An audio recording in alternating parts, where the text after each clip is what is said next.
life convictions isn't empty. In my childhood, when I was studying, I always liked the science and mathematics courses. So naturally, when it came to choosing a career, I decided to become an engineer.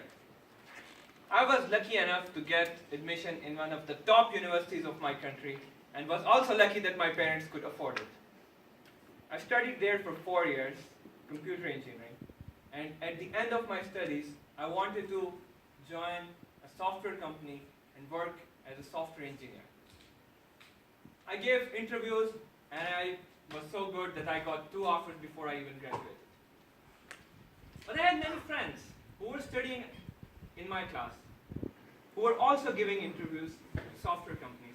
But some of them were also giving interviews in companies like P&G, Unilever, Nestle, to become a manager, because it paid more, because the name was manager.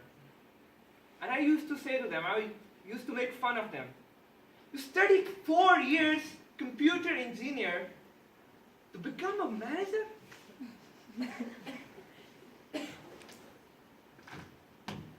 It's been 7 years since I graduated. Guess what my job is today?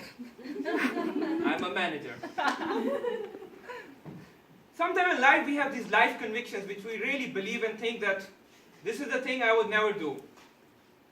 And today I will tell you 3 of mine. When I graduated, a 21-year-old software engineer, so proud of his technical skills, I had 3 convictions. 1, I will never become a manager. I will remain a technical guy. And so I did. For 3-4 years, I was working as a software engineer in different companies. But at some point I realized I don't want to work in front of a computer all my life. I need something else. But I was afraid to apply for anything else. Until one day when I saw a job opening in our department.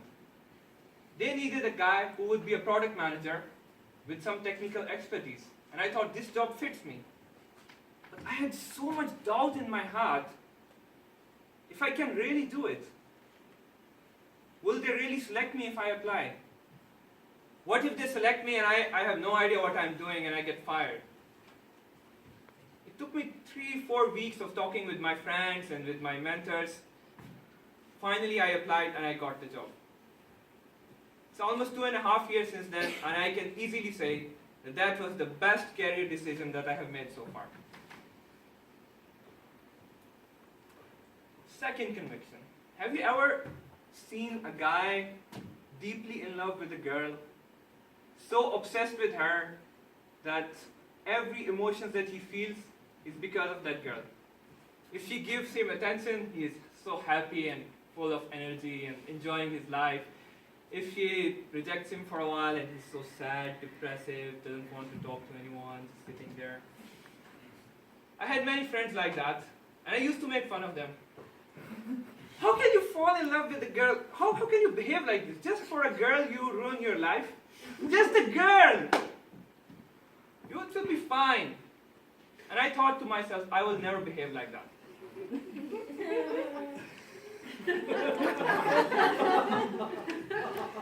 About 3 years ago, I was sitting in a bar. There was a very pretty, smart, intelligent, beautiful girl sitting in front of me. Started talking and talking and talking and talking. Before I knew, I was in love. And I was doing the exact same thing. If I was with her, I was the happiest man in the world. The world was beautiful, everything was fine. If she was not there, I was sad, listening to sad music, watching sad movies, bumming out my friends with my long, depressive stories.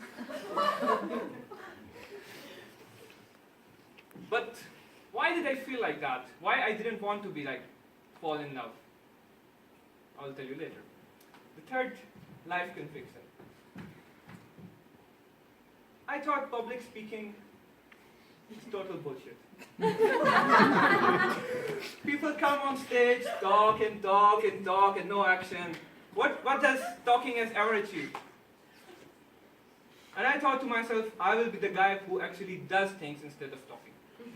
I did that. I was very good. Until, again, about a couple of years ago, my boss asked me to give a presentation in our company in front of 800 people. With my dear colleague Kasha, I agreed to do it. And I spoke in front of 800 people. And what I was speaking, I knew what I was talking about. And I felt good about it because I was not talking bullshit.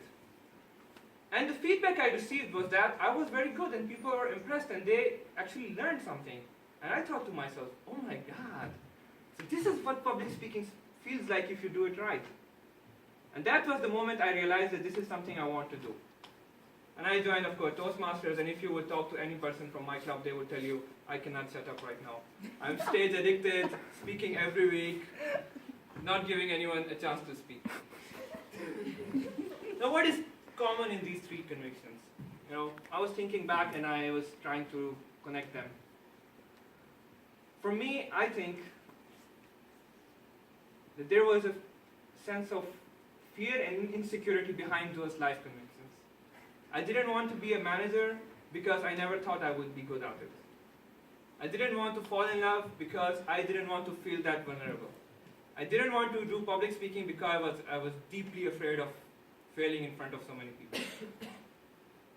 But life came in the way, and those things happened anyway. And if I would have stuck to those life convictions, I don't think I would be the guy that I am right now.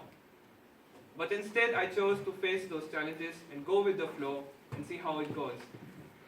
And I'm really happy to say that all those experiences have made my life a lot better than it would have been if I would have gone a different path. So my message to you is, if you ever thought to yourself, this is something I will never do because of blah, blah, blah, blah, look a bit deeper. Maybe there is some deeper reason why you think you don't want to do it. And who knows, once you realize it, you will be able to overcome it and be the person you thought you will never be.